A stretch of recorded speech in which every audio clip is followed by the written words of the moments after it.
Hey guys, it's Amelia, but not the pilot, just Amelia, and we are doing the May book wrap-up. So this is what I read in May. If you hear drumming noises, it's because it's currently Pride weekend where I live, and they happen to be drumming right outside of my flat. So that's what that noise is. Let's get into it. I actually was very successful this month. I read a ton of books, so we have to get in it. I will try to zoom through and not spend too much time, but you know me, I like to yap. So let's get into it. I'm gonna start with the audiobooks because I feel like I have the least to say about audiobooks because I usually am doing memoirs. In no particular order, I read Let's Pretend This Never Happened. I got this recommendation from V.E. Schwab. She is another author that I really, really love. And I've been really into her podcast recently, which is called No Right Way, where she interviews different authors and they discuss how they write, their process, etc. And so I have two books that she has recommended recently, including Let's Pretend This Never Happened, who the author was on her podcast, and Viewfinder by John Chu. So let's talk about Let's Pretend This Never Happened first. This was honestly really, really bizarre. I have seen her books floating around. She has a few different memoirs. They're all sort of like a little series of essays about this lady's life, and she just has like a truly bizarre life experience. I literally don't think you'll ever read anything like it. It was like watching a fascinating car crash. I don't know how else to explain it. I don't know if I loved it, but it was interesting. My main note about things that I didn't like about it is that it starts with this whole chapter that is sort of like self-deprecating, where she sort of sets it up to be like, well, I'm trying my best and like writing is hard and some of it's the truth, but some of it I changed a little bit. And like, I don't know, she stresses the fact that she might lie a little bit in some of these, which is fine. I feel like that's sort of how it goes in a memoir, and maybe she had to include this for legal reasons. However, I feel like it really detracted from the rest of the book because then I spent a lot of the time being like, well, is any of this true, or did she just make this into an absolutely wild story because it's entertaining? And I think it is true, but I just like really took the first chapter to heart and then sort of didn't believe anything she said from there. I also thought her humor in the book is funny, but like because of the way the first chapter was set up was not as funny as I think it could have been. I don't know. It was interesting. She does read the book herself in the audiobook. I thought that was good. Next, I'm going to talk about Viewfinder. So this is John Chu's memoir. He's the guy who directed Wicked and Step It Up or something. I don't know. He's done a few different things. I thought it was a really good memoir overall. I honestly would not have read it if V. Schwab had not recommended it and said it was really good. I said, I'll try it, let's see. And I thought it was really inspirational and really interesting. He has a lot to say about being a creative and where to draw inspiration from and how to be authentic and his whole story from the ground up, how he became famous, which I found really, really interesting. I knew nothing about this man, so I thought it was really fun. I actually really, really liked it. I'd recommend it. I gave it 5 stars, 10 out of 10. Really good writing also. Next, some other few to zoom through.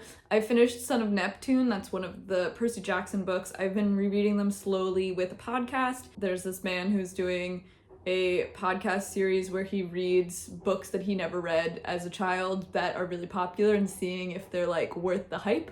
And so he's been reading the entire Percy Jackson series. The podcast is called The Newest Olympian. It's really fun and really funny. And I really enjoy his podcast, but I've been slowly reading all the books with him. So I have just finished Son of Neptune because it's taken him about a year, I guess, to get through a book, because he does 1 week per chapter, basically, 1 chapter per week.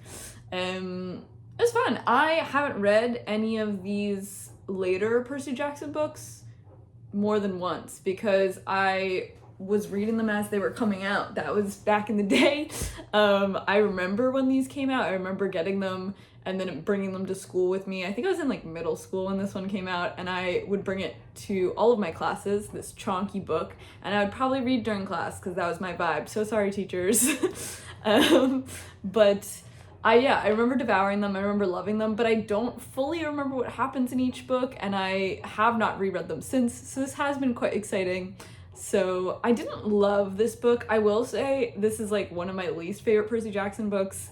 I just feel like this one has a very un-Percy vibe, because yes, Percy is in it, but it's just not as fun. I don't know. I thought it was okay. It's, yeah, still my least favorite Percy Jackson book, I think. Next, I read Time Traveler's Guide to Medieval England. I read this because I had an Audible credit left, and I love medieval things, so I thought, why not? I thought it was fine. I don't know if I would recommend it because I feel like it's a very niche topic. So if you're into medieval stuff, I thought it was really cool. Basically, chapter by chapter, it breaks it down what living in a medieval world in medieval England would look like. It is published in like 2009 or something, so I'm not sure if all this stuff is fully accurate anymore, but I found it like really interesting because it would break it down by like sense and sight and all different things that you would experience as a medieval person.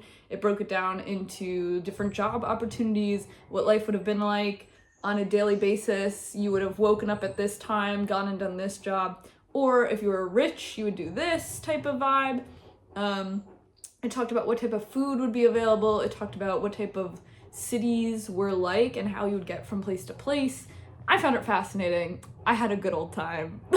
Perhaps I was taking notes and hoping that I find a time transporter. I don't know. Next, I read One Day Everyone Will Be Against This, Will Have Been Against This. The author is an immigrant journalist, and it's just sort of talking about the immigrant experience, but focusing specifically on the Middle East, discussing Palestine, etc. I came across this because it was coming up a bunch in like newly published books that are out, things that people are talking about. Lots of like political books that have been recommended recently, and I think the cover is gorgeous. I liked this book. I thought it was interesting. I don't really have anything else to say about it because it sort of is exactly what the package is telling you. Like that's what it is. And last but not least, for audiobooks, I read Harriet Tubman Live on Stage. This is by Bob the Drag Queen. And I, as you know, don't really read the blurb on what a book is supposed to be before I read it. I like to go in blind into almost every book. However, I obviously make assumptions before I go into books. So it does happen sometimes that I am startled, surprised, confused. This was one of those times. I don't think I've ever been more confused in my life than starting this book. I wrongfully assumed that this was a memoir. I was like, what a strange title for a memoir, but it says it's by Bob the Drag Queen. I'm just assuming it's a memoir. Cool, I'd love to hear about Bob's life story. It's not, for those of you wondering. It's actually just like a novel that Bob has written. It's so fun. It was so fun. I learned a lot. It's really interesting. The plot is that the main character is like a music producer from the 80s, 90s, who is queer and black and trying to come to terms with that, and through a series of events in this reality, celebrities and famous people from the past have suddenly come back into existence in modern time. And so this main character meets Harriet Tubman and her band of escaped enslaved people, and they start a band that's like part gospel, part rap, and the main character is gonna produce the album. And it was a trip from the beginning until the end, because obviously as I started the book I thought it was a memoir. It's immediately not. I was really confused, but it's really interesting. It reminded me a lot of Hamilton vibes, just because it has that vibe of like making history a more of a pop culture moment and making it more digestible that way, I guess. So there's a lot of history facts shoved into this, but through this like modern music vibe retelling story vehicle. I learned things that I didn't know.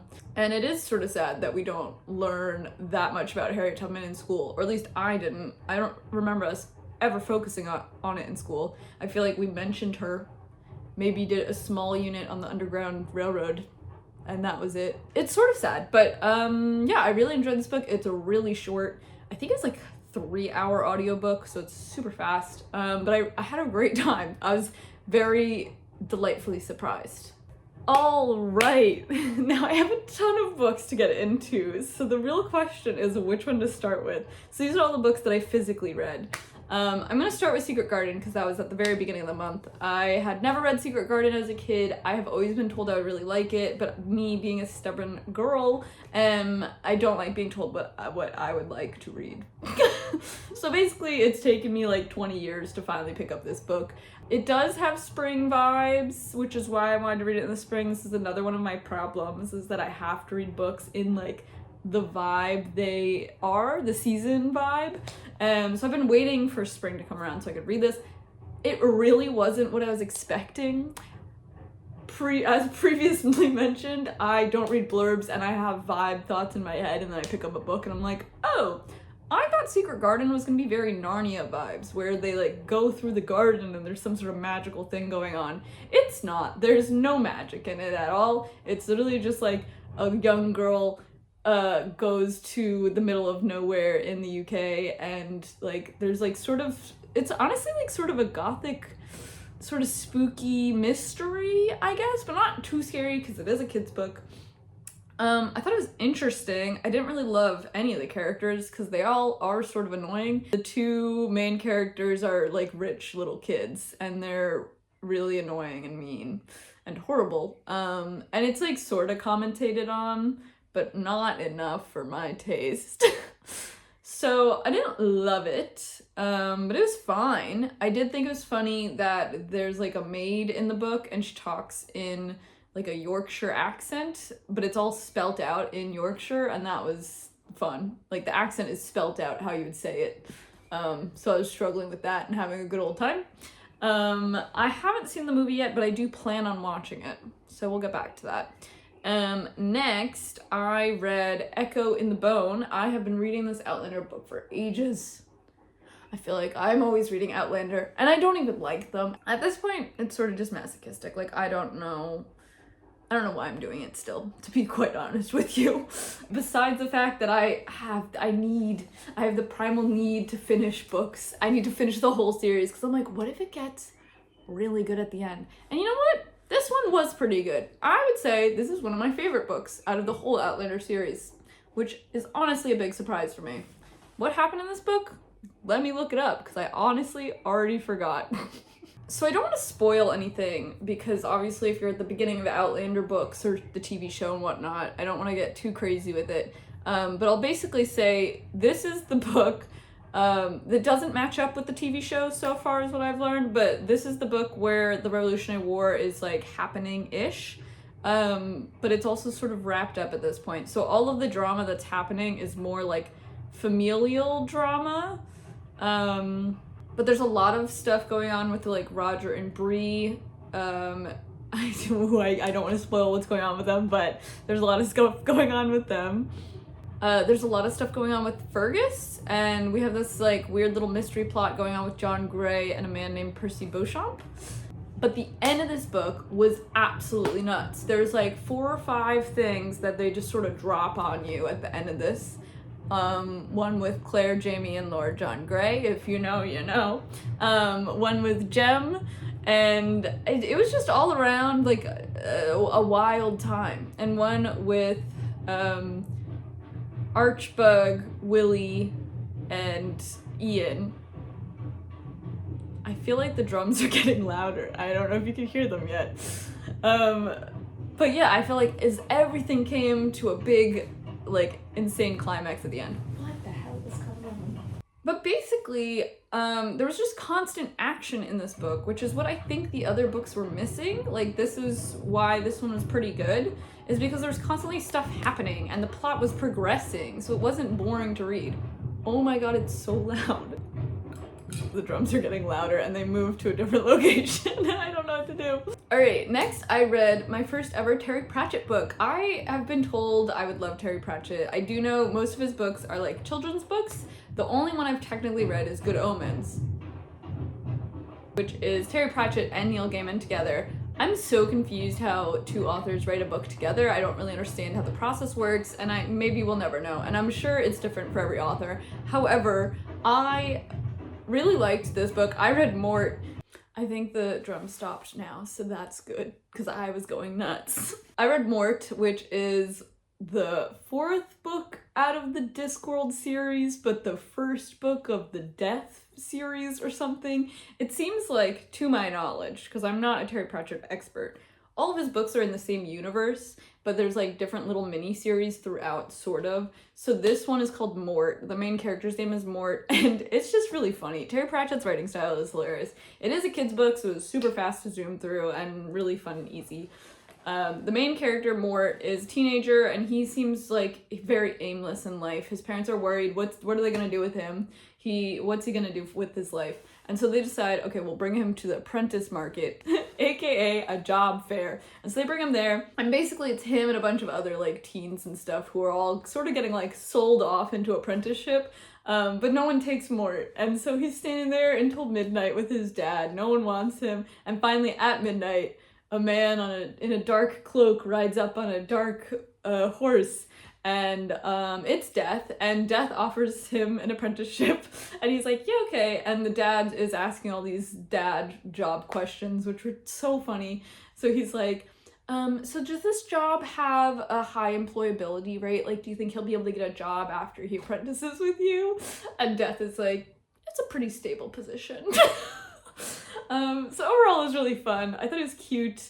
It's zany, it's silly, it's a good little time. I will probably read other Terry Pratchett books eventually. They're just not super high on my list. I didn't think it was like anything life-changing, but I definitely would have liked them more as a child. But I did like it. Okay, next I will talk about Great Big Beautiful Life, the new Emily Henry book. I read this with my book club. I thought it was fine. I'm not really an Emily Henry person in the first place. I did really like this one, and my friends didn't. They said this was one of the worst Emily Henry books. Couldn't be me.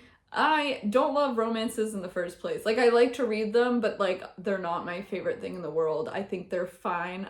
They're so fluffy that I don't really enjoy them that much. But I really like Emily Henry's writing style. Like, I think her prose is really good. And I also think this one, I think might be my favorite. I've only read one other one. I think I read Book Lovers. I think this it was called.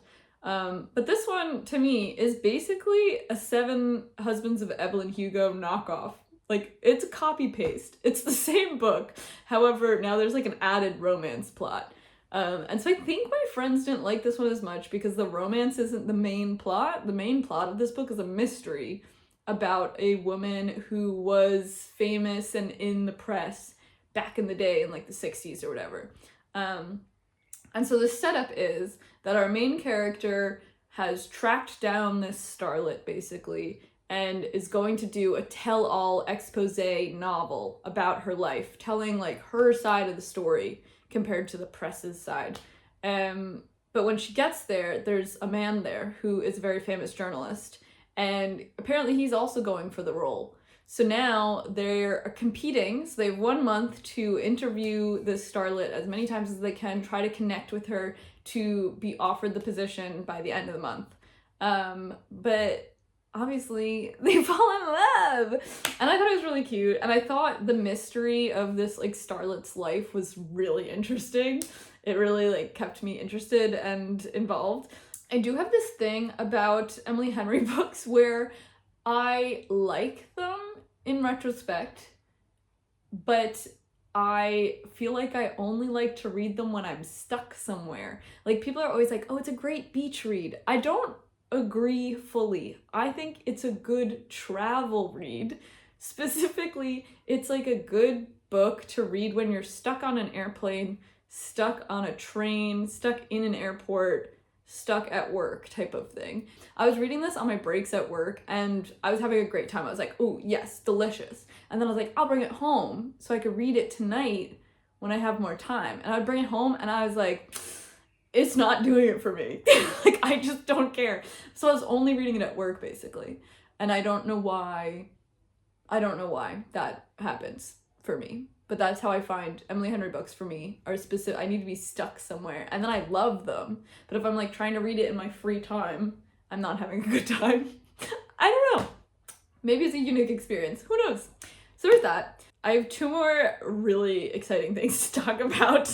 First, I'm going to talk about The Irresistible Urge to Fall for Your Enemy. This book has not come out yet. I got an ARC from NetGalley, so I would like to thank the author, the publisher, and NetGalley for giving me this ARC for a unbiased, no, that's not the word, for a truthful review. Is that the word I'm looking for? What's the word I'm looking for? Basically, they gave me a free ARC early. The book is coming out, I want to say, in July. I will put the date here. But I have thoughts. I have lots of thoughts about this book.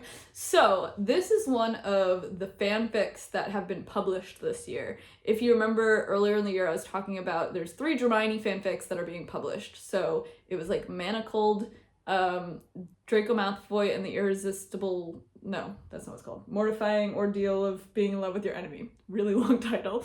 And then there's one other one called like Sun and Moon or something, whatever. There's 3 Hermione fics that are being published this year. I read Draco Malfoy and the Mortifying Ordeal, whatever, 2 months ago, and I really liked it. I thought it was so fun. And now this is the published version of it, basically. So I'm fascinated to see the differences, because I sort of thought that the fic was like basically publishable already. She just needed to change some names and things. But she's basically written a completely new story that's only vaguely similar, has some elements, and the characters are still Draco Hermione coded. So I think that's really fascinating. It's not what I was expecting. So the setup for this story, I don't remember their names, because as always, I'm horrible with remembering character names. Like Osric and Aurelia, maybe, was their names? Anyway, Draco and Hermione. So in this one, Draco has an incurable magic illness where he's basically like terminally ill, losing his magic system. And then Hermione is a healer, magic healer, and she's probably the only person in the world that could maybe fix him. Except she's in the healing magic guild and Draco's in the assassin magic guild, and they hate each other. And so Draco breaks into the magic hospital to threaten her, try to bribe her, try to kidnap her, whatever. And they basically come up with the conclusion that he will donate anonymously $20 million to fight Magic Chickenpox or something. And then she will try to heal him on the side, but they both hate each other and they're not having a good time about it. But obviously they slowly fall in love. So it's enemies to lovers. So it's similar to the original fic, but not quite. I really like this author's writing style. I love her prose. I think her like witty banter between the characters is so fun. However, I think this book wasn't long enough or something in the fic. I think the fic was like longer than a normal book size, but she was able to finish the whole plot. I think in this book, it was almost like half of a plot because there's clearly a setup for another book. But we didn't finish any of, like, we didn't wrap anything up within this book. So I was a little frustrated by the time I got to the end of it because I guess their romance plot is sort of wrapped up, but, like, nothing else was. And, like, 3 new plots seem to have been started, and I just didn't love that. I also found the new world-building magic system fascinating, but so complicated. And in fact, the beginning of this book had 10 pages of glossary trying to explain it to you, which it was just too much. Everything has like fancy magic names, which is fine, but it was just really confusing. And I don't know, it was maybe perhaps too high fantasy for me. I don't like when books have like a explanation in the beginning. I think all of the world building should be done in the writing. And so I was a little thrown off by that. For example, in this world, it's basically the UK, I think, but each little area is a different kingdom that has a different king or queen, whatever, and there's all different political alliances and bashing of heads and whatnot. But meanwhile, there's also different magic guilds. So as you learn magic, you could join a certain guild. So you could join the healing guild, which is called Haylan, or you could join the assassin guild, which is called Faerun, or you could join the lock-picking guild. I don't know. I don't remember the other ones. But basically, they all have different names, and then the magic is called Seath. So they have like a nerve system going through them full of magic that's called Seath. And there's a couple other like words, like fantasy words going on, but there's just too much and I could not follow it. But yeah, so I just sort of found it all very confusing because I think each guild lived in a specific area, which also didn't make sense to me. Like, you would think you join the guilds, but you all sort of mesh together. Like, it seemed very separated, and I didn't understand, like, the whole kingdoms thing. I don't know. I thought it was fine. But, like, I really enjoyed the prose, as I said, and I really liked the, like, character banter and that. Like, I liked the writing, but I just thought the plot was, like, incomplete, maybe. But I enjoyed it, and I would read it. I would read the next one, to be quite honest. I liked it. So, I think you should check it out. It comes out on this date. And let me know what you think. I don't know, I'm wondering if it was just me, because I don't love, like, high fantasy, having to memorize all different word things. But it is very, like, Draco and Hermione. Like, that is Draco and Hermione. They have different names, but that's fine. Last but not least, I read the Captive Prince trilogy. I have been waiting to read this one, and I loved it. I've seen it all over Instagram. I get a lot of recommendations from Instagram, the Bookstagram community, with, like, fan art is how I find a lot of stuff. And I've been seeing fan art and, like, people talk about these books for ages. I think they were originally self-published as, like, a web book or something, like a weekly type of, almost like a fanfic, but not quite, I think. I have heard about this, like, I want to say about 4 years ago. I think they are traditionally published now. I really liked them. However, I understand that there's a big riff with the reviews because people either loved it or absolutely hated it. And I will explain to you why. Because I get it. It is problematic. It is. However, did I eat it up? Yes. And I want you to think, before we get into this, about how problematic other books are as well. Like the Colleen Hoovers and those other, like, dark romance books that people are eating up. And I think maybe this should, I don't know. It was still, yeah, it's problematic. We're gonna get into it. Let's get into it. I'm putting a lot of disclaimers before I even tell you what it's about. So there's 3 books in the series, and then there is, like, 4 or 5 little ebook, like, 10-page excerpt things. I don't know what to call them, like little add-on books, which are also really fun. But Captive Prince is about, I just love the world building of this. I thought it was really interesting. And I love the romantic tension that these characters have. So it's a queer, like, royalty, enemies to lovers book. But basically there's these 2 different countries. There's some other ones as well, but they're not as important. There's 2 different countries, and our Prince Damon is from the one country, who's very, like, Romanesque. It's very about war. It's very, like, the aesthetic is all, like, they're wearing, like, the chitons or whatever they're called, like the little skirts with, like, the togas. So they're very into, like, masculine energy and beauty. It's all about, like, being rough and tumble and into war. And then all of the buildings are very, like, pristine marble, not, like, extra flourishes and things like that. That's Damon and his country. Then we have Laurent and his country, and Laurent is the prince of, I don't remember the country names. Anyway, Laurent is the prince of the other country, and that country's very, like, Renaissance vibes to me. So it's very, like, flowy, very over the top. They're all wearing, like, beautiful, gorgeous, like, bedazzled corsetry things with all these ties and, like, floofy sleeves and, like, just, like, too much clothing. And, like, all of their buildings are also, like, just extremely ornate, fully gilded, fully decorated and whatever, like, painted everything. Very, like, lavish. And I just loved that. I love that, like, element of the world building, that it's, like, you could so clearly see the 2 differences. And then those, like, aesthetic differences are, like, reflections of how the people are as well. So then they bash heads on different things like that. So basically what ends up happening, this is the setup for the book. I'm not gonna talk about the other 3 or whatever because I don't want to spoil it. But I really liked them. I thought they were really fun. Just delicious. Basically, Damon, in his Romanesque country, his father passes away, but he has an older brother who is a bastard, and the older brother sort of orchestrates all of a sudden this coup, because Damon is supposed to rise to the throne, but then his father dies, and then all of a sudden he's being captured and put on a ship and sent to Laurent's country, and he doesn't know what's going on. And he is dressed as a prostitute, a sexual slave, basically.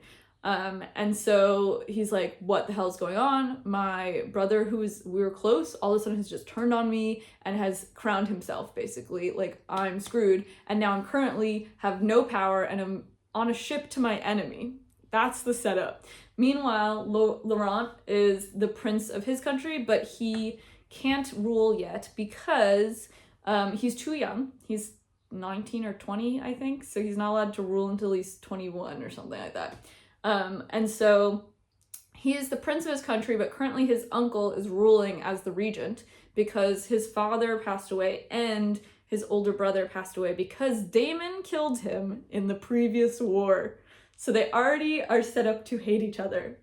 And so, but meanwhile, Laurent is sort of like stuck in this relationship with his uncle because their whole court life and their whole country is very about like court politics and like doing things and manipulating things and lying but not letting other people know, and that type of vibe, where like Damon's country and court are more about like brute strength and like, if you have a problem, let's fight it out and that's who's gonna win. So it's very different, and they have to like understand each other's vibes and countries.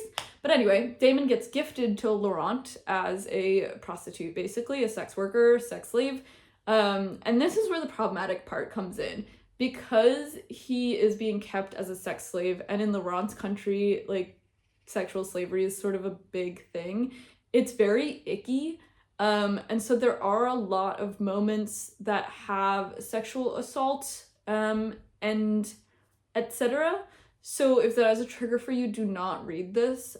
However, I found it sort of an interesting dynamic in the book, and it's not a good thing, obviously, but I find that many books just use sexual assault and things like that as like a turn on. I don't know how to explain it. As something really like hot and spicy, and I feel like this book didn't do that, in my opinion. I don't know, maybe other people feel differently. But I felt like the assault was like a traumatic and world building type of aspect, which I thought was very interesting. It also gave a really interesting dynamic to Laurent and Damon. Laurent like wants nothing to do with him, and meanwhile Damon is now stuck in this other country, powerless, trying to get home to his country so he could like take over and start his country running properly. While Laurent also needs to take over his country and help it run properly. And so they're sort of have the same goal, but like maybe they don't know it, but also like, do people know that Damon is a prince? Are they gonna find out? That type of vibe, because he does do a lot of like princely things and he's not used to being a servant and enslaved. So I thought it was really interesting. I ate it up. I love a historical book like that. So there's lots of problematic things going on with it, but I ate it. I liked it. So that's my hot take, but I really liked it. So it's a trilogy. I thought each one was really fun. I will say the first one, the editing in them is not great. So like the first one and the second one ish, the third one gets really better. I felt there was like some like wording problems where like I would have to reread a sentence twice maybe because I didn't fully understand what it was saying. But I think that's just due to the fact that this book was originally like self-published through like webtoons or something. But it's interesting to me because this book is like was originally self-published, but it has such a massive fan base, as in like I'm seeing people talking about it all the time. So I'm interested to read some of her other books because I think the author has at least one other series, so I'm excited to see that because I do love a royal historical fantasy. That's all I got for you today. Next month, I am planning on reading a bunch of Jane Austen books because it is Jane Austen anniversary. I want to say 250 years or something like that. And I'm going down to Chatsworth House to see Pride and Prejudice, so I'm very excited about that. I'm also reading Gifted and Talented. It's actually taken me a really long time to get through this. I don't know why it's not grabbing me as I thought it would. I'm also currently reading Maurice. I've been in a very big, like, classics kick at the moment. We'll see. I'm hoping to read the next Outlander book. I am super excited for some new releases this month. The Listeners by Maggie Stiefvater just came out. I'm hoping to read that. And Bury Our Bones in the Midnight Soil by V. Schwab, my most exciting book of the year, comes out next week. I'm losing my mind. I'm so excited. And then we also have Voice of the Ocean, which is by a YouTube personality, or it's about like mermaids and stuff. I think I'll read it. It's by Kelsey Impeachment or whatever. She does Sims content and she used to be on BuzzFeed. That's how I know her. But I thought I might as well try her book out. I'm also hoping to read 2 other V.E. Schwab books, Unbound and Archived. They're like one of her original series that I've actually never read, and these are the last 2 books of her collection that I will be reading because I've read everything else, so I'm excited for that. Thank you guys for watching. I hope you guys enjoyed. Let me know down below if you've read any of these and what your thoughts are. Okay, bye!